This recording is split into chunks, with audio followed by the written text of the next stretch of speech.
Décalé du lundi matin, il y en aura d'autres, c'est promis. Le temps de voir aussi ce qu'il se passe dans le monde de la bande dessinée, puisque Mathieu Van Overstraten est avec nous. Mathieu, pour la première BD qui se trouve juste ici, Un travail comme un autre, vous nous plongez dans l'Amérique des années 1920. Oui, tout à fait. Donc là, on se retrouve dans l'ambiance poussiéreuse, suffocante de l'Alabama en 1920. Et ça fait penser un peu à cette célèbre photo que l'on voit ici, que vous avez certainement déjà vue, qui est une photo iconique d'une migrante, le visage un peu anxieux avec ses enfants. Et c'est une image qui symbolise en fait la période de la Grande Dépression aux États-Unis. On le sent tout de suite en feuilletant cette bande dessinée. On est plongé dans ce contexte assez particulier qui est marqué par la ségrégation raciale, la misère sociale, la pauvreté. Et dans ce milieu assez dur, on va suivre un personnage qui s'appelle Roscoe. Alors il faut bien dire, Roscoe, il dénote un peu par rapport à ses voisins, tout simplement parce qu'il s'intéresse aux livres, un rapport avec notre fil rouge d'aujourd'hui. Et c'est comme ça qu'il va rencontrer Marie, une jeune femme qui va devenir sa femme et avec laquelle il va reprendre la ferme de son père. Est-ce que c'est l'adaptation d'un roman ? Oui, tout à fait. Donc Un travail comme un autre, c'est l'adaptation en bande dessinée d'un roman de Virginia Reeves, un roman récent d'ailleurs, puisqu'il est sorti seulement en 2016. Donc cette adaptation arrive très rapidement. Et la force de cette histoire, c'est qu'elle montre comment la vie d'un homme va basculer totalement, alors qu'il essaye simplement d'améliorer son quotidien. Alors, ce qu'il faut savoir, c'est que Roscoe, il est fasciné par l'électricité. L'électricité qui commence seulement à se développer à ce moment-là. Et comme il n'a pas du tout l'âme d'un fermier, donc il a récupéré la ferme de son père, mais en gros, ça ne l'intéresse pas du tout. Il décide, au lieu d'embaucher de la main-d'œuvre pour s'occuper des récoltes de maïs, il décide de détourner une ligne électrique de la société d'électricité locale pour alimenter sa ferme et faire tourner ses machines agricoles.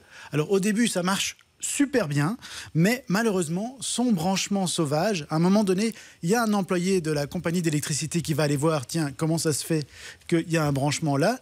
Et le problème, c'est que cet employé va se retrouver carbonisé. Il va monter sur le poteau et il va se faire tuer.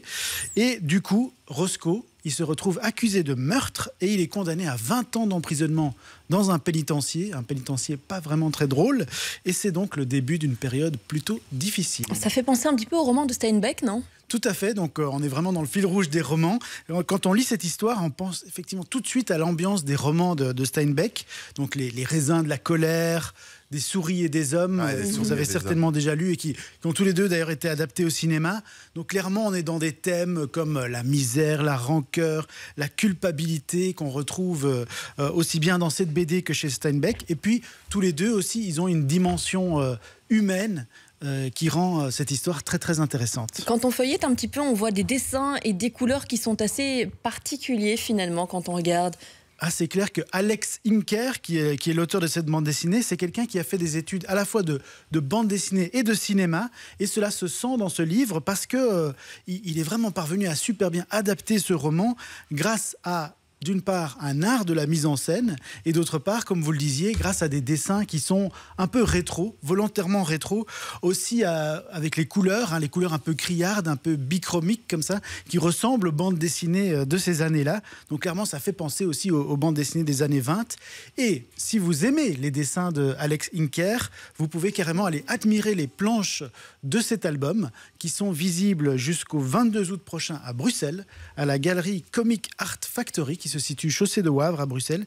Et si vous avez les moyens et si vous aimez vraiment beaucoup cet auteur, vous pouvez même acheter certains originaux dans cette galerie. Excellent, ça a l'air plutôt sympa en tout cas pour les fans de bande dessinée. N'hésitez pas, c'est l'occasion de faire un tour et de se changer un peu les idées aussi en cet été particulier, on va dire ça comme ça. Ça s'appelle donc Un travail comme un autre. Vraiment très sympa à mettre entre quel genre de main, qui peut lire ce genre de là, je BD. pense qu'on est plutôt sur un public adulte parce que c'est une histoire très très dure, avec un petit côté un peu, je dois bien le dire, un peu désespéré. Donc si vous n'avez pas trop le moral, c'est peut-être pas la lecture avec laquelle commencer votre été. C'est pas grave, on va tâcher de vous remonter un petit peu le moral et on parlera d'un chagrin d'amour, d'adolescent, mais on va quand même sourire malgré tout. Oui, donc. là on sera dans quelque chose de plus léger et quelque chose pour un public jeunesse, puisque ça s'appelle Le Blog de Cléo. Excellent, à découvrir dans la suite avec Mathieu Van Overstraten, qui est aussi sur internet à ge-bd.com pour d'autres critiques de bande dessinée. C'est correct ? Exactement. Ouf, j'ai bien retenu le site internet. Allons nous connecter avec Pascal Laroche qui est là ce matin.